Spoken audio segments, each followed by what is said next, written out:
आज की कहानी है गरीब किसान और सांप। एक गांव में गरीब किसान रहता था। वहां पर 2-3 साल से बारिश नहीं हुई थी, जिस वजह से वहां की सारी जमीन सूख चुकी थी। किसान बहुत दुखी था क्योंकि वो अपनी जमीन पर कोई फसल नहीं उगा पा रहा था। सर्दी का मौसम था। आज किसान पेड़ के नीचे आराम कर रहा था, तभी उसे वहां एक सांप नजर आया। वह सांप अपना फन फैलाए हुए बैठा हुआ था। किसान के मन में एक बात आई, ये सांप काफी सालों से यहाँ रहता है, इसे भी इस अकाल के समय में मेरी तरह खाना ढूंढने में परेशानी होगी। फिर गरीब किसान ने मन ही मन यह तय किया कि वो हर रोज सांप को एक कटोरी दूध पिलाएगा। अगले ही दिन किसान एक कटोरी में दूध ले आया और सांप के बिल के पास रखकर कहने लगा, हे नागराज, आपको मेरा प्रणाम। मैंने कभी ध्यान नहीं दिया कि आप भी यहीं रहते हैं।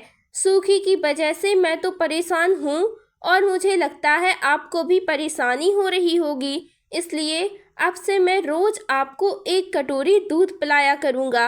ये बोलकर किसान ने वो कटोरी वहीं छोड़ दी और वहाँ से चला गया। अगले दिन सुबह जब वो कटोरी लेने वापस आया तो उसने देखा कि कटोरी में कुछ चमक रहा था। किसान ने कटोरी को उठाकर देखा तो उसके अंदर एक सोने का सिक्का था। फिर किसान हर रोज सांप को एक कटोरी दूध पिलाता और अगले दिन सुबह हर रोज उसे एक सोने का सिक्का मिलता। एक दिन किसान को किसी काम से शहर जाना था और उसने अपने बेटे को ये जिम्मेदारी सौंपी। उसने अपने बेटे को कहा, बेटा, ध्यान से एक कटोरी दूध सांप के बिल के पास रख देना। किसान के बेटे ने अपने पिता के कहे अनुसार एक कटोरी दूध सांप के बिल के पास रख दी। अगली सुबह उसे भी सोने का सिक्का मिला।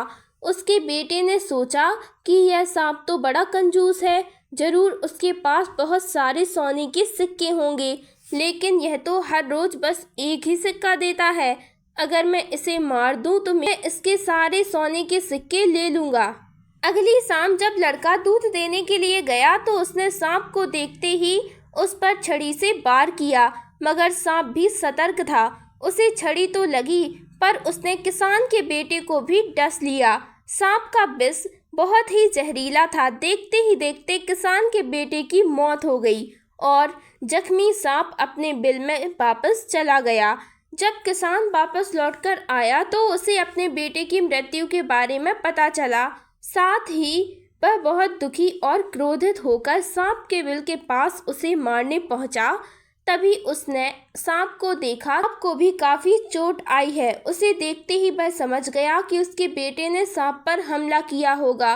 वो समझ गया कि परिस्थिति ही कुछ ऐसी हो गई होगी कि सांप ने उसके बेटे को डसा होगा। उसने हाथ जोड़कर सांप से माफी मांगी और सांप से अपने बेटे को वापस लाने के लिए कहा। थोड़ी देर बाद सांप अपने बिल में जाकर बाहर आया और उसने किसान को एक जड़ी बूटी दी। गरीब किसान जड़ी बूटी लेकर अपने मरे हुए बेटे के पास गया। उसने उसके नाक के पास वो जड़ी बूटी रखी। थोड़ी देर बाद उसका बेटा खांसता हुआ उठ खड़ा हुआ। जिंदा होने के बाद किसान के बेटे को उसकी गलती का एहसास हुआ। वो अपने पिता के साथ सांप के बिल के पास गया और उससे हाथ जोड़कर माफ़ी मांगी और बोला, हे नागराज, मुझे क्षमा कर दीजिए। अब मैं किसी भी पशु पक्षी या जानवर पर हमला नहीं करूँगा। मुझे क्षमा दान दें।